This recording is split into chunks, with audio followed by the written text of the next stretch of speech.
नोंथांमोननि गेजेराव फैगासिनो दं गोदान सावथुन जों बर'।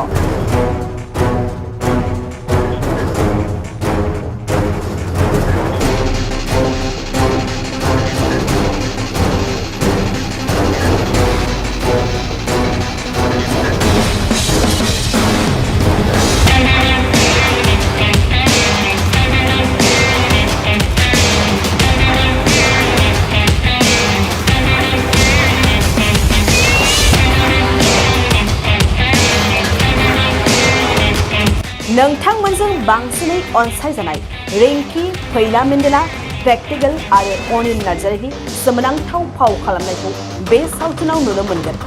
मिन्थिनाय बादिब्ला बारमोदाइ फिल्म प्रडाक्शननि बेनाराव जों बर' सावथुना आबुं महरै फैगासिनो दं। मिथुराम ब्रह्मनि दिहुननाय आरो सुजुनाय जों बर' सावथुनखौ नायसोरां गयारिया बिथोन होनाय जादों।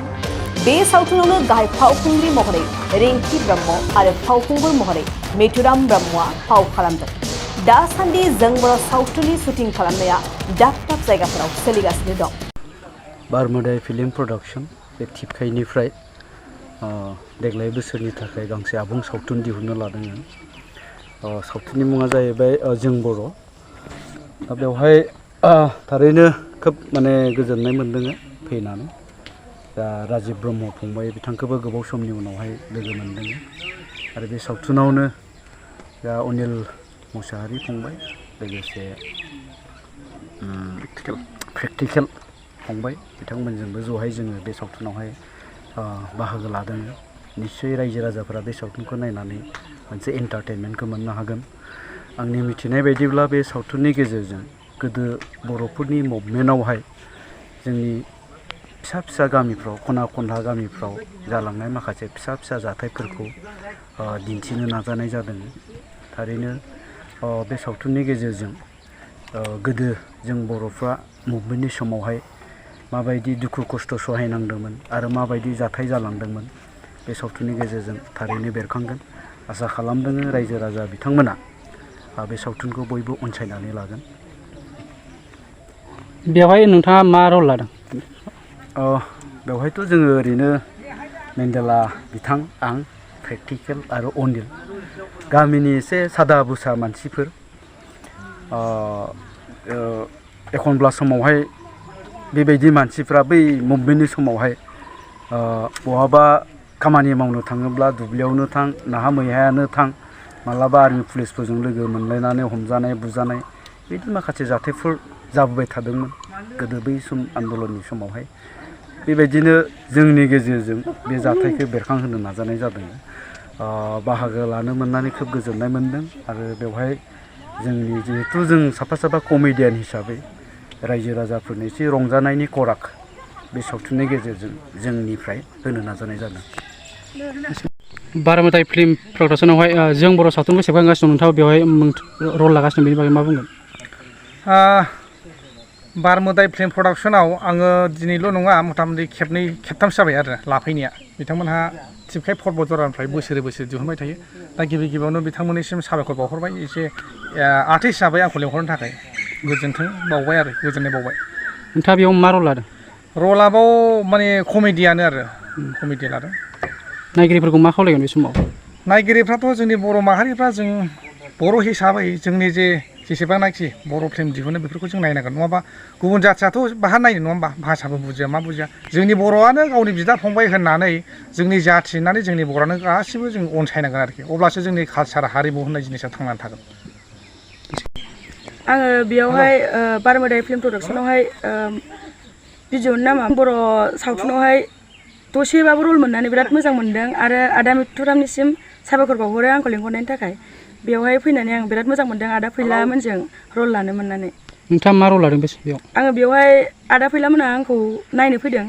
आं बेयाव खेबसेल' नुजादों आरो ना। गुबुन गुबुन सावथुनावबो नोंथाङा रल लाबाय नामा? आङो एबार फार्स्ट टाइम दाउखा बिदैयाव आदा मैथा बर'नियाव लादों फुल फिल्म। माबायदि मोनदों बे फिल्मावहाय रल खालामनानै?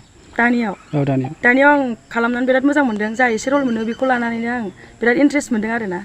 नायगिरिफोरखौ माबाफोर खावलायदों नामा रायजो राजाफोरखौ? नायगिरिफोरा रायजो राजाफ्रा बयबो अनसायदो। बे सावथुना आंनिबा मोजाङानो जागोन। बर'नि आरोना बे भिडिअ'आ समाजारि जागोन। नोंथांनि बारमोदै फिल्म प्रडाक्सनावहाय जों बर' सावथुनखौहाय सेबखांगासिनो दं बेनि बेलायाव नोंथाङा मा बुंगोन? जोंहा थांनाय 25 तारिखनिफ्रायनो जों बर' सावथुनखौ जोंहा सेबखांगासिनो दं। दिनैसिम जोंहा माने जोबनायनि लामायाव फैबाय। करेक्टिं फरायनो जोबसिगोन आरो बेवहाय गोदान गोबां आर्टिस्टआनो दं।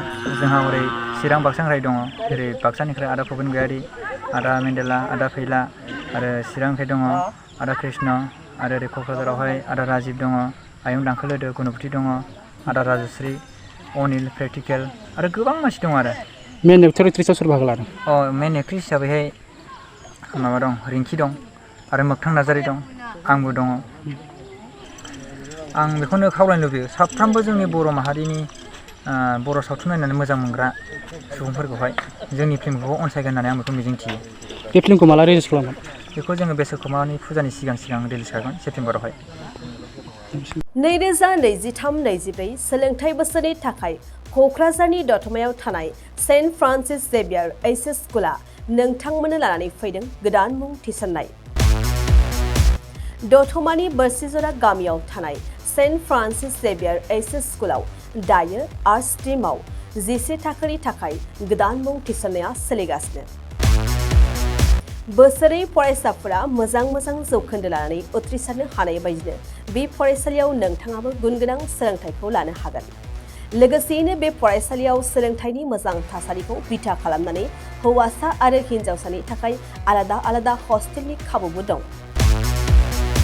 गोसो गोनां बिजाथि एबा फरायसाफोरा आर्ट्स स्ट्रिमाव 11 थाखोनि थाखाय मुंखौ सेन्ट फ्रान्सिस जेभियार एइच.एस. स्कुलाव थिसननो हागोन।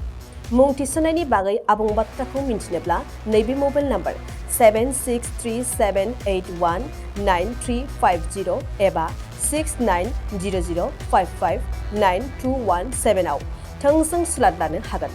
थामहिनबा सेन्ट फ्रान्सिस जेभियार एइच.एस. स्कुलाव थांनानैबो नोंथाङा सुलाद लाहैनो हागोन।